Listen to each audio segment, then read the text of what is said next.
کہ جو اپنے بھکاری وغیرہ رہتے ہیں جیسے کہ مسجد کے باہر ہو یا پھر کہیں پہ ٹریول کر رہے ہیں تو بس میں ٹرینوں میں جو آتے ہیں بھیک مانگنے کے لیے، تو ان کے بارے میں کیا حکم ہے؟ کیا ہم ان کو اماؤنٹ اپنی صدقہ خیرات دے سکتے ہیں یا ان سے نہیں دینا چاہیے؟ کیونکہ ہم تو ان کے بارے میں جانتے نہیں ہیں کیا وہ پیشہ ورانہ کر رہے ہیں یا پھر کیسا ہے، تو اس بارے میں کیا ہے؟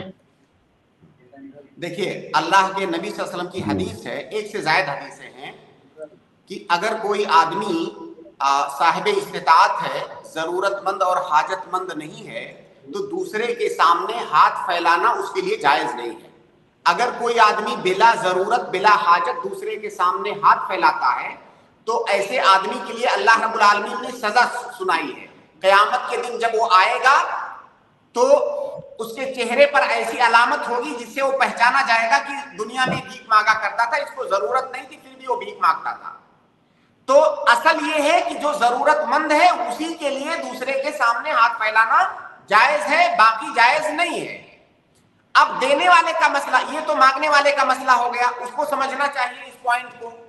دینے والے کا جہاں تک مسئلہ ہے، دینے والے کے لیے پتہ کر پانا یہ بہت بڑا مشکل کام ہے۔ آپ کہیں پر راستہ چل رہے ہیں، کوئی ہاتھ پھیلا دیا تو آپ کے لیے بڑا مشکل ہے پتہ کر پانا کہ کیا سامنے والا ضرورت مند ہے کہ نہیں ہے۔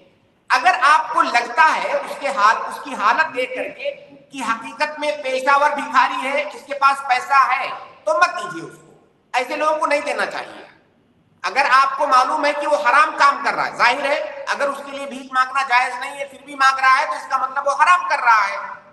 اب اگر وہ حرام کر رہا ہے تو ہم اس کو نہیں دیں گے، لیکن اگر آپ کو لگ رہا ہے کہ یہ ضرورت مند ہے یا آپ کو کچھ بھی پتہ نہیں چل رہا ہے تو حسن ظن کی بنیاد پر آپ اس کو دے سکتے ہیں۔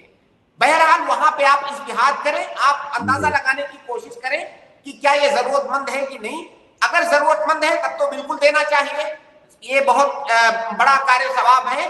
اور اگر آپ کو یقین ہو کہ یہ ضرورت مند نہیں ہے تو اس کو مت دیجیے، اور اگر آپ متردد ہیں تو آپ کو اختیار ہے، آپ چاہیں تو دے چاہیں تو نہ دے۔ اگر وہ غلط کر رہا ہے تو اس کا جو ہے عقاب اس کے اوپر ہوگا۔